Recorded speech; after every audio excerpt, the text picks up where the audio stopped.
This is Orange Nation Overtime with Stephen Fonte and Paulie Sibilia. Welcome in Orange Nation Overtime, everyone. Alongside Paulie Sibilia, I'm Stephen Fonte. The transfer portal is officially open. We saw Michigan beat UConn last night 69-63 to win the national title in college basketball. And then as it struck midnight, portal opens, and off we go. And already we've got some news today. Gavin Doty announcing on social media, surprise, Paulie, he's coming to Syracuse. Not surprising at all, and it's good. And I don't think I like the portal because everybody was arguing with me today whenever I just made a point about, like, maybe you try and keep Donnie Freeman. I don't even want to get into it again. Yeah. I think you should at least make an effort to keep the kid. He is talented. He's got talent. He's got potential. It hasn't quite worked out here the way that he wanted it to, or anybody wanted it to for that matter, but he's certainly talented, and somebody's going to pay him to play basketball. Yeah, and Jerry's not new to him. Right. It's a good point. So as of us recording this, no news on Donnie Freeman, no news yet on Sadiq White. Those are the two that everybody's kind of wondering on at the moment. Hopefully it holds out for at least 2.5 more hours. Yeah, right. So we'll see. But as of us recording this, Gavin Doty's the one guy that has committed out of the portal today. We knew that was going to happen. What kind of role do you think he's going to have on this team? I don't know. Is he the starting two? Do they bulk him up and make him a three? Yeah. He's got the size to be a three, but you're right. He's probably got to bulk up a little bit. Yeah, I don't know. Do they go Benajay with him and try and make him a one? I don't know. Do they have someone on the roster they think they can make a one? I don't know. We'll find out. It's going to be interesting. My guess on that is I think they're going to try to get a dynamic point guard out of the portal or bring in one like a Dylan Mingo potentially. But maybe you could get one of these guys to be the backup. Kind of like JJ was, and then you're not spending a lot of money. Yeah, so when your point guard goes out, you have another guy who can handle the ball. That's a valid point. We also talked some golf today on the show. It is Masters Week after all, and we had James Colgan on. He's a Cuse guy, works for golf.com, and he's been covering the Masters for the last handful of years, and we led him off by asking what the big storylines are this week. Rory in the career Grand Slam, no longer a thing, right? He took care of that last year. Tiger's not there. Phil's not there. So what are people talking about this week at the Masters? I think the air's been let out of the balloon a little bit as far as the early week anticipation here with each of the three things you just mentioned. I mean, Rory opened his Champions press conference last year by saying, what are we going to talk about next year? I think we've spent the last 350 days trying to come up with the answer to that, maybe to no avail. I think there's plenty to be excited about here. I mean, Scottie Scheffler's trying to become basically only the third guy ever to win 3 majors before his 30th birthday, or 3 Masters before his 30th birthday. He is still ascendant as the number 1 player in the world, and I think he's sort of reaching the level of fame where when he starts to win and contend, people pay attention. He has that sort of individual gravitational pull. And beyond that, I mean, I would say there's a field full of interesting stories. I mean, we've got Justin Rose returning after nearly winning last year. We've got Brooks Koepka, whose game is trending a little bit after a couple of years on LIV. He's back on the PGA Tour. We've got Jon Rahm, who's playing the best golf he's played in the last couple of years and is, basically kind of the last standing real contender from LIV. And obviously we've got Bryson, who is, the number 1 entertainer in the sport. I watched him skip a ball on 16 yesterday, and all he had to do was sort of look in the direction of the crowd over there on 16, and they went absolutely crazy. And that's here at Augusta, where everyone sort of acts on best behavior and just tries to behave in the most thoughtful way possible. So it's there's no shortage of interesting players who could be major and Masters winners at the end of this week. And I think really right now we're all just sort of waiting to see who's going to be that guy, who's going to be the story. How about Scotty? You brought him up there. He has not been his normal Scotty self, it seems like, so far in 2026. Now, his wife just had a baby, right? And I don't know if that was weighing on him at all, but, last time, I guess when he had his first child, he won right after that. What do you make of Scotty's season to date, and do you look at him as the clear-cut favorite going into this week? Absolutely. He is definitely the favorite this week. There's no doubt in my mind about that. But I agree with you. I think this has been a bit of an unusual season for him. I think what's interesting about Scotty's game is that it feels like his standard for himself has inflated as the rest of the world's standards for him have inflated. It feels like everybody else in the sports world is sort of looking to him to be the next Tiger figure. And it feels like he really thinks that he should be executing on that level every single week. And so when that doesn't happen, it brings out this sort of frustrated, almost embittered side of him that I feel like is very surprising as someone who's gotten to know Scotty throughout his early career as being like a pretty happy-go-lucky guy. You know, he is deeply, fiercely competitive in everything that he does. And I think what we've seen from him this year has been the standard of his golf has been maybe a hair below what he would like it to be. And yet the emotional reaction to that has been as if, you know, he was going out and shooting 85 every week. So it's been pretty fascinating to watch, but he is still far and away the best player in the world. And I think one very interesting thing that is a subplot I'm paying attention to this week is I think when we look at these historically great players, we appreciate them first for their, you know, just unbelievable ability, their capacity to ascend to be the number one player in the world. But then we appreciate them after they've become the number one player in the world for their ability to get up for the majors, to play in the biggest moments and elevate their game when it matters. And I think this is the first time that Scotty is really being asked to do that. It's the first time his game is not at the level of he should blow everyone away and win by 5 shots this week, which is truly how it's been for the last 3 years, like basically every time he teed it up. And so if he can show up this week, elevate his game, and find a third green jacket before his 30th birthday, I think it just furthers this historical conversation we're having about him as a player who's frankly, like, has a chance to wind up like kind of on the Mount Rushmore of the sport when all is said and done. And I think if we see that this week, it will just add another layer to the greatness I think we're starting to see sort of develop. How about the defending champ? Rory had that back injury that he withdrew from the Arnold Palmer tournament, coming off a tie for 46 at the Players. What kind of chances do you give Rory? And I guess how healthy do you think Rory is? I think Rory's pretty healthy right now. I don't think the back is something that's going to linger. I was following it pretty closely during the Players' Championship when he played the week after the Arnold Palmer. And by Sunday afternoon, he seemed to be mostly back. He said he's dealt with a very similar injury once before in his career, and he said it sort of took a couple days, but once it turned around, it turned very quickly, and he was sort of back to himself. He looks comfortable out here. He looks like a kind of the version that you would hope to see from the guy who had dreamed about this championship for so long. I think he looks like he's accomplished the goals that he was hoping to accomplish, and he looks happy. Like he looks like he has achieved something great, which he has. And so I think the interesting thing for Rory this week is much more about this next chapter for him in his career. We witnessed him win this incredible Masters. We witnessed him complete the career Grand Slam. And I think the question has become like, well, what's next for him to accomplish in the golf world? He's already accomplished everything. And I think this week is sort of an opportunity to restake that moment for him. If he wins 2 in a row and suddenly, his career is defined by the majors that he's won in this sort of last act, and both of them being at Augusta, like it totally changes the way that we view him historically, even though he is already entrenched and cemented as one of the greatest players in the history of the sport. And so I think that it's a really interesting moment for him. But I'm very intrigued to see the sort of game that he shows up here with, because we've seen this happen before. I'm thinking about Phil Mickelson most recently, where a guy takes a long time to break through at Augusta, and then he does, and he breaks through 2 or 3 times in his career. Like, it wouldn't shock me if Rory was in for that in this kind of last stretch of his prime, and it wouldn't shock me if it started this year. So it'll be very interesting to see the next couple days. And of course, I'm interested in the Champions Dinner tonight as well. How about Colin Morikawa, another guy dealing with a back injury? He's a guy that I feel like he's always among the favorites, and he makes a ton of money on tour. But I don't know if I trust him to win big tournaments. I mean, what do you make of Colin Morikawa's chances?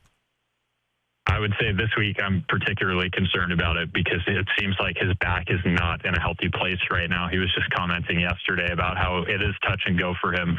Now, it's funny, he suffered a back injury only 3 or 4 days after Rory's back injury forced him to withdraw from the Arnold Palmer. And, Colin WD'd from the players, and we really haven't heard from him since. He said he's kind of still feeling out where he's at with his back heading into this week, which is a tough place to be if you're going to contend out here. This is just such a mentally exhausting golf course. If you are not in the best peak physical condition, it's really, really hard to contend here. And I think, interestingly, Colin has probably the profile of a player you would expect to play well here. He's a great second shot golfer. He's very accurate with his driver.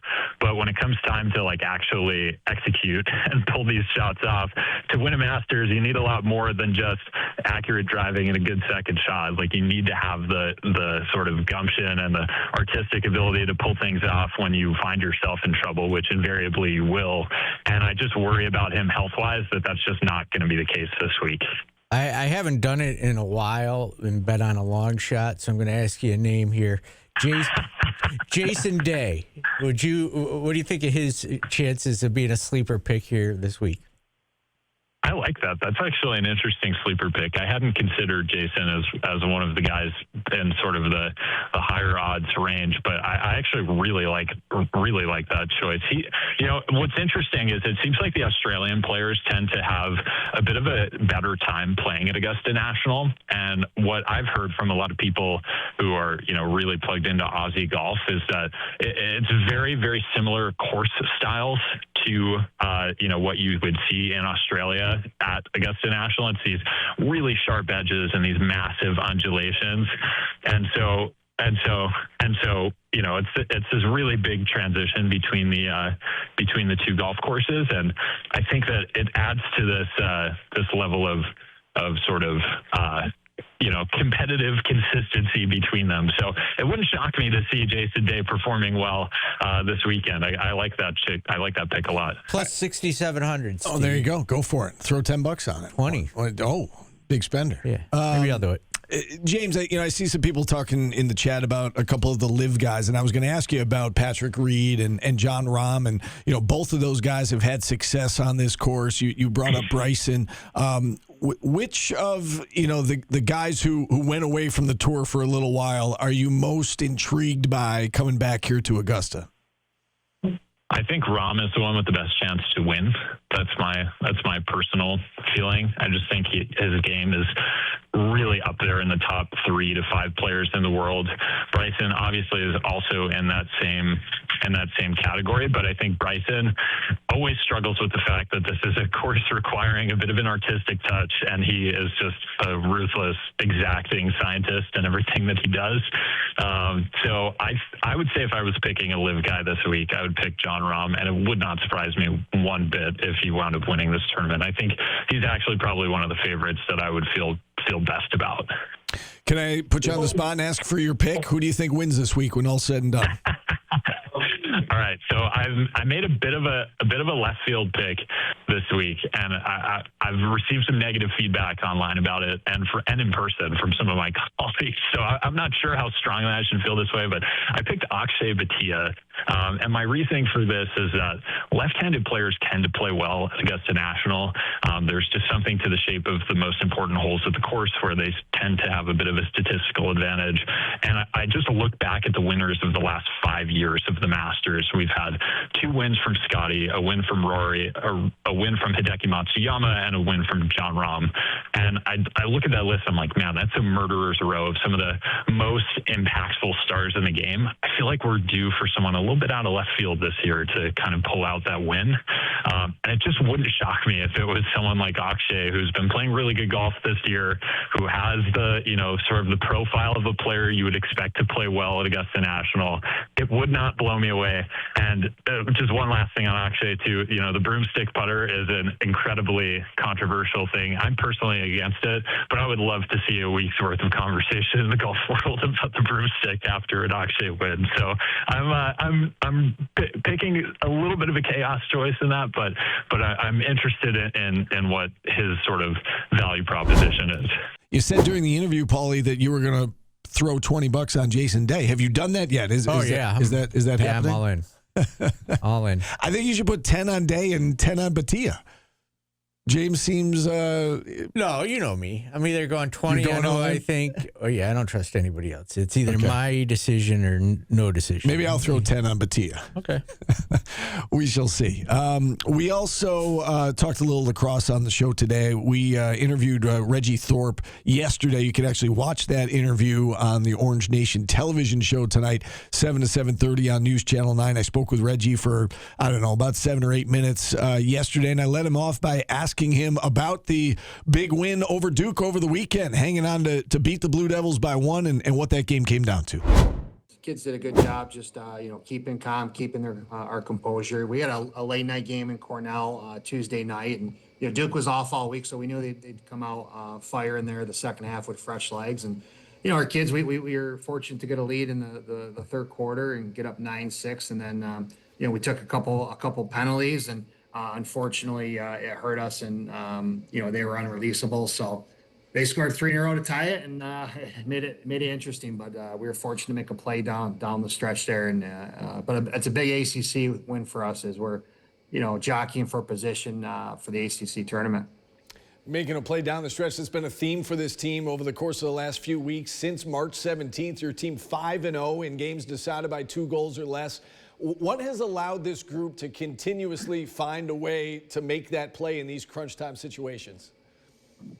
I just think they do a good job of just making in-game adjustments. I think the staff does a good job, and they're very coachable. They listen, and we're able to make in-game adjustments. And sometimes the game plan goes the way it's going, and sometimes you got to adjust a little bit. So we're really proud of this group. It's a good group. They work hard. They work hard in the film room. They work hard on their prep, and like I said, they're very coachable. So it's a good group that can make a few adjustments on the fly. Let's go back to the beginning of the season. How much does the 0-3 start play into that? What, as a team, I guess, did you learn from that really tough stretch to start the season? Yeah, I just think this team's resilient. We in all 3 of those games, we had a chance to win, and I think that was the positive. But at the same time, really showed our weaknesses, what we needed to work on and get better. And I think even though we lost, I think it gave our players a lot of belief that they can compete with the top teams in the country. So although we started out 0-3, I think they kept the belief, and they actually, I think it built more. And, and we worked on some areas that some of those good teams exposed us, and we're still working on it. I think this group, I think has another few gears to go. I think we haven't played, probably our best lacrosse yet, which is very exciting. And I think if we can get going, we've 3 games in a row with a very tough strength of schedule. We were able to put up 10 or more goals, and we haven't done that this year. So our defense has been locked down all year. They're doing an unbelievable job. In our offense, we've been right there. We've been getting the looks we want. We weren't quite cashing in, so it's good to see our offense. It's not like we're crushing the offensive numbers, but we're getting there, and I really like the way we're trending offensively. You've won 11 in a row, and you haven't played your best lacrosse yet. I'm sure opponents don't want to hear that. We talked to you prior to the start of the season, Coach, and there were a lot of unknowns back then. Did you expect this 11-3, top 3 ranking in the country at this point in the season, or are you a little ahead of schedule from maybe where you thought you might be? Every year is different. Every team's different, whether you return players, don't return players, but I think this team just really, has bought into one, believing, but 2, what we want to do as a team and our culture, and how we want to prepare for teams. And it's been really great to see, especially with our strength of schedule. Number 1, number 2 strength of schedule in the country to keep battling week in and week out. It's a good group. I think they care about one another, and I think the culture is good. And I think when you have that, hopefully you can go deep in May. But with all that being said, I do like we're just a game-to-game focus, and the kids have really bought into that. It's just very cliche coaching-wise, but it really is game-to-game. Our focus now is just playing a really good Notre Dame that has some really, really good players, and when they're on, they can beat anyone in the country. So it should be a good tilt in the Dome this week with a triple header, us, and then men's lacrosse, and then spring football. So excited. And our fans have been turning up and turning out. We average over 2,400 fans per game. So it's been awesome. The Dome's creating a lot of energy for us, and we hope to see everyone this weekend. One of the players who's really stepped up for you this season is Molly Gusick. She finished her freshman season with 19 points in 19 games. Did you see this tremendous leap coming? I mean, she's already up to 36 goals on the year after 3 more against Duke on Saturday.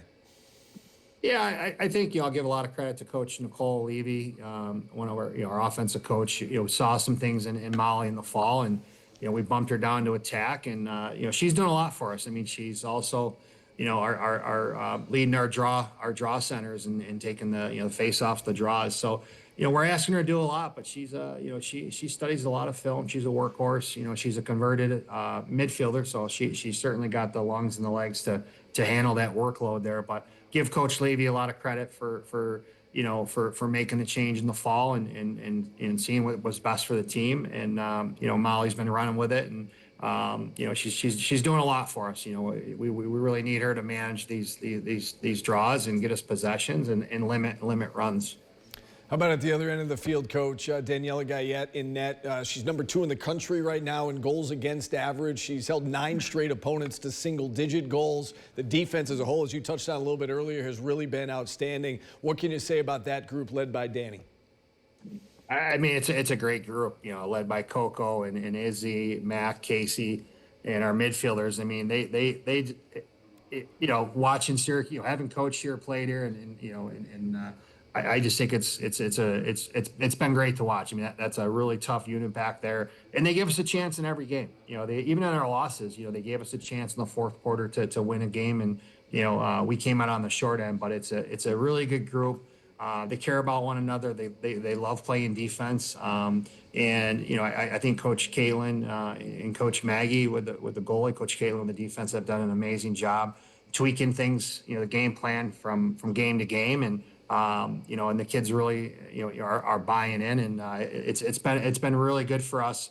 And we hope to continue it on the defense. I'd imagine it's awfully fun going to practice these days, having won 11 in a row. You touched on Notre Dame a little bit earlier, but let's close things out by talking about this matchup with Notre Dame. As you mentioned, another high-quality opponent coming to town. What can you tell us about the Irish? Yeah, I mean, they're really good on the draw, and they have a really good defense. They're top 6-7 in defense, and then their offense is clicking. They got two attackers that putting up big numbers, almost 100 shots on the years for both of them. They're finishing the ball really well. They're really aggressive offensively. They do a lot of early offense. Like I said, it's a group that when they get going, they're tough to stop. So I thought our defense did a great job against Duke. They scored 9, but Duke had a really good offense of sets and players, and we knew it would be a handful for our defense. And I think going in this weekend, really high potent offense and a really stingy defense. So this is going to be a really good test, not only for our defense, but for our offense as well. Big weekend inside the Dome. The SU women's lacrosse team plays host to Notre Dame at noon. The men host Virginia at 4 o'clock later in the day. John Desko will be honored as part of that game. And then the spring game from a football perspective that night. So busy day inside the Dome on Saturday. And Syracuse will still be trying to build its roster for basketball. Yes. By then. Yes. So it's just going to be a busy, hectic weekend. Yeah. No break for us, Paulie. National no housework day, Steve. So isn't every day that for you? Funny.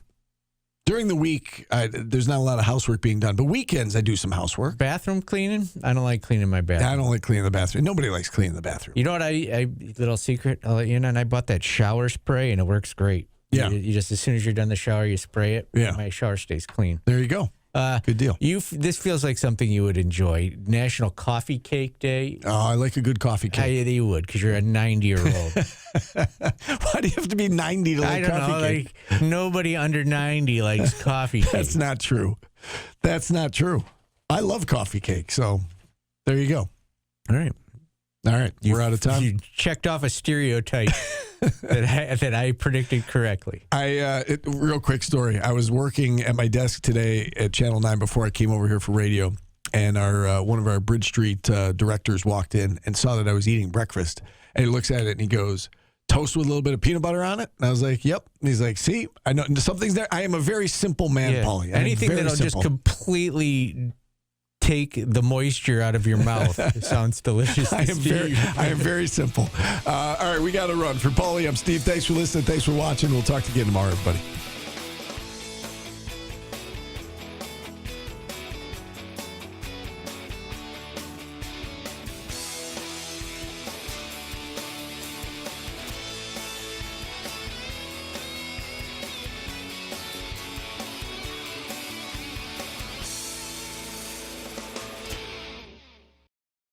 Download the WSYR Plus app on your TV to stream News Channel 9 for free. Just go to your smart TV, search WSYR Plus in the App Store, and download to start streaming today.